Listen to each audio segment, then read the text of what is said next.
Desastres, sejam eventos naturais ou crises causadas pelo homem, geralmente revelam o melhor da humanidade. As pessoas correm para ajudar, doando tempo, dinheiro e recursos para aqueles que precisam. No entanto, ao lado desses atos de compaixão, um lado mais sombrio às vezes emerge. Alguns indivíduos parecem encontrar uma satisfação perversa no sofrimento alheio, suas reações variando da indiferença à alegria total.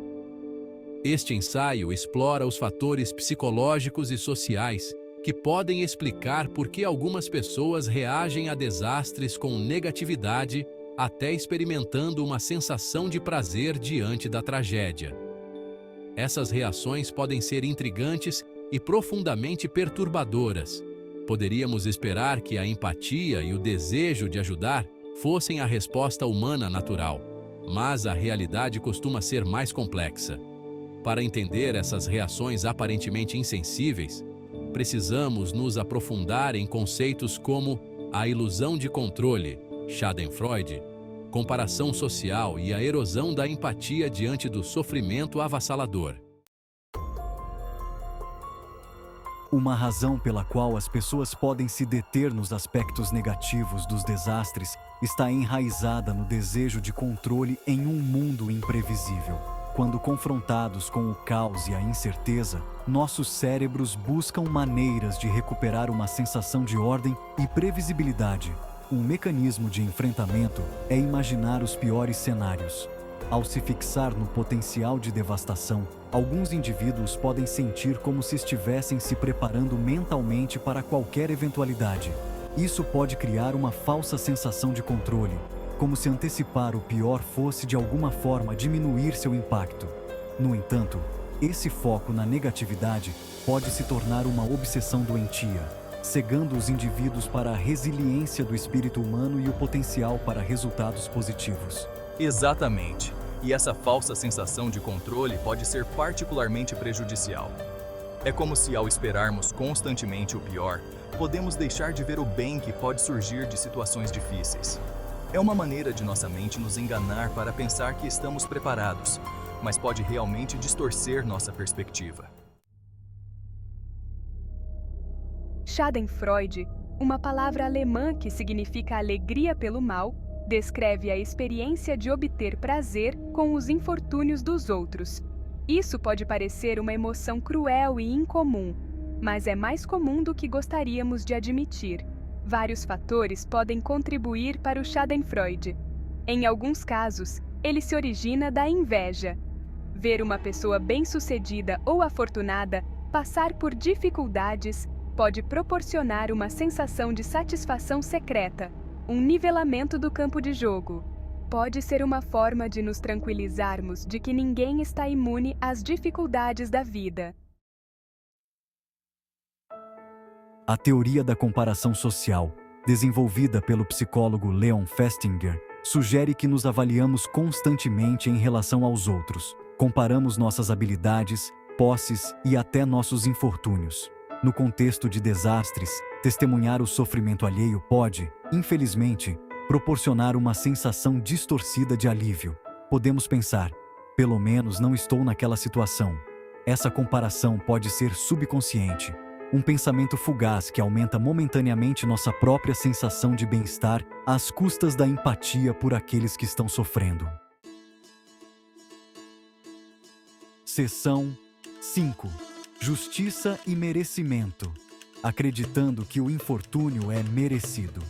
Nosso senso inato de justiça também pode desempenhar um papel em como reagimos a desastres. Quando vemos pessoas sofrendo, podemos procurar razões para explicar seu infortúnio. Isso pode levar à culpabilização da vítima, onde os indivíduos são considerados responsáveis por sua própria situação, mesmo diante de desastres naturais avassaladores ou eventos imprevistos. Essa tendência de atribuir o infortúnio a falhas pessoais pode se originar da crença em um mundo justo, um viés cognitivo em que assumimos que as pessoas recebem o que merecem. Embora essa crença possa ser reconfortante em tempos de estabilidade, ela pode levar a reações insensíveis e cruéis para com aqueles que estão passando por dificuldades sem ter culpa. Seção 6. Falta de empatia e fadiga por compaixão, nos anestesiando para o sofrimento. A empatia, a capacidade de entender e compartilhar os sentimentos dos outros, é essencial para uma sociedade compassiva. No entanto, nossa capacidade de empatia não é ilimitada. A exposição constante a imagens e histórias de sofrimento, especialmente por meio da mídia, pode levar à fadiga por compaixão, um estado de exaustão emocional que torna difícil sustentar a empatia ao longo do tempo. Quando somos bombardeados com negatividade, nossos cérebros podem entrar em um modo de proteção, nos insensibilizando à dor dos outros como forma de autopreservação. Esse distanciamento emocional pode se manifestar como indiferença ou até mesmo apatia em relação aos necessitados. Seção 7. O papel da mídia. Sensacionalismo de desastres. A mídia desempenha um papel significativo na formação de nossa compreensão e reações a desastres. Embora o jornalismo responsável seja essencial para informar o público e mobilizar ajuda, o ciclo de notícias 24 horas por dia, 7 dias por semana, e a busca por audiência podem levar ao sensacionalismo e a um foco nos aspectos mais dramáticos e trágicos de um desastre. Esse bombardeio constante de negatividade pode contribuir para o medo, a ansiedade e uma percepção distorcida do risco. Além disso, a facilidade com que podemos consumir imagens de desastres do conforto de nossas casas pode criar uma sensação de distanciamento, transformando o sofrimento em um espetáculo a ser observado em vez de um chamado à ação. Seção 8. Experiências pessoais e vieses. Moldando nossas respostas. Nossas experiências, crenças e vieses individuais também influenciam como reagimos a desastres. Alguém que passou por uma tragédia semelhante pode reagir com maior empatia e desejo de ajudar, recorrendo às suas próprias memórias para se conectar com o sofrimento alheio.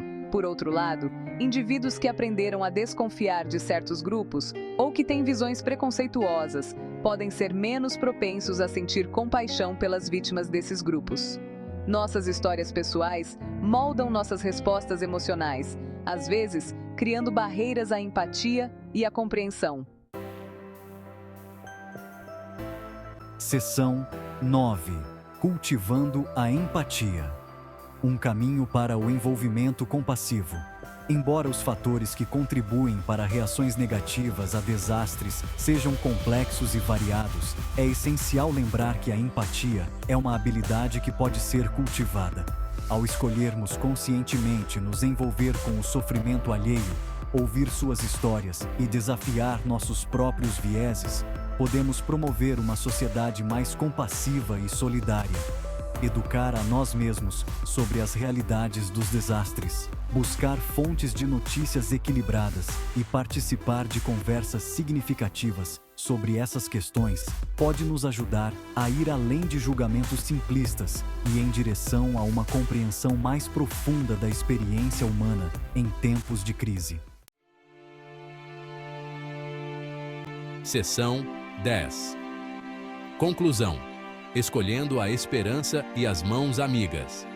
Os desastres revelam todo o espectro da natureza humana, desde as profundezas da crueldade até o auge da compaixão.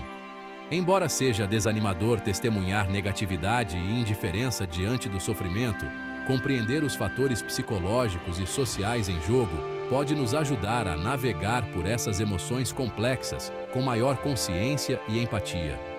Por fim, temos uma escolha em como reagimos à tragédia. Podemos permitir que o medo, o julgamento e o distanciamento guiem nossas ações. Ou podemos escolher cultivar a compaixão, oferecer apoio e trabalhar por um mundo onde a empatia e as mãos amigas prevaleçam sobre o ódio e a indiferença.